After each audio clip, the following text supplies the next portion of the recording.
বৈষম্যের বিরুদ্ধে আন্দোলন করেছি। আমাদের ছাত্র ভাইয়েরা জীবন দিয়েছে, আমাদের জন্য জীবন দিয়েছে। আমাদের কথা কেন রাখবে না? আমাদের প্রিয় সার্জিস ভাই, তোমাকে আমি অনুরোধ করে তোমরা আমাদের পক্ষে আসো, তোমরা কেন আমাদের বিপক্ষে গেছো? আসসালামু আলাইকুম দর্শক, কেমন আছেন? নিউজ ডে চ্যানেলের পক্ষ থেকে আমি এমডি আক্তার রাজ বলছি। আজকের ভিডিওর টপিক হচ্ছে ডক্টর ইউনূস স্যার ছাত্রদের নিয়ে কি কথা বলছেন, ছাত্ররা মাটিতে গইরে কিভাবে কান্না করছেন, এটা আজকে আমি প্রমাণ সহ করে দেখাবো। যারা আমার পেজটি ফলো করছেন তাদেরকে অসংখ্য ধন্যবাদ। আপনারা অবশ্যই আমার পেজটি ফলো দিয়ে আমার পাশে থাকবেন। চলুন ভিডিওটা দেখে আসি। বৈষম্যের বিরুদ্ধে আন্দোলন করেছি। আমাদের ছাত্র ভাইয়েরা জীবন দিয়েছে, আমাদের জন্য জীবন দিয়েছে। আমাদের কথা কেন রাখবে না?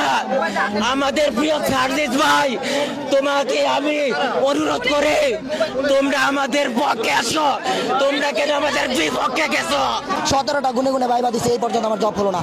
17টা আপনি চাকরি ভাইবার ভিতরে আমি একটা ভ্যালিড না। কেয়ার বলে কোটা, কেয়ার বলে সুপারিশ, কেয়ার বলে সুপারিশ। কেন আক্রমণ করলো? আপনারা কি বিশৃঙ্খলা করেছিলেন? আমরা এসেছি এখানে মাননীয় প্রধান উপদেষ্টা, আমরা বিভিন্ন ভাবে চেষ্টা করেছি, তা রিসিভ করার জন্য পারি নাই।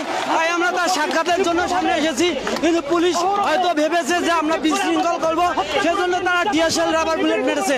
আমরা বুক পেতে দিয়েছি, আমাদের বেশ কয়েকজন সহযোদ্ধা অসুস্থ হয়েছে।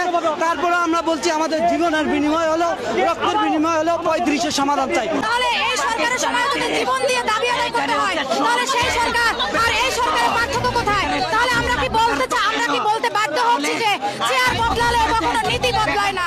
আপনারা ভালোভাবেই জানেন যে অন্তর্বর্তীকালীন সরকার আসার পর অনেকেই বিভিন্ন নৈতিক অনৈতিক যৌক্তিক অযৌক্তিক দাবি নিয়ে এই শাহবাগে উপস্থিত হয়েছিল, কিন্তু অনেক অনৈতিক দাবি অযৌক্তিক দাবি এখানে তারা সমর্থন দিছে। কিন্তু আমাদের এই 12 বছর ধরে এই যে একটা যৌক্তিক দাবি, তা কেন এটা মেনে নিতেছে না, সেটা জবাব চাই।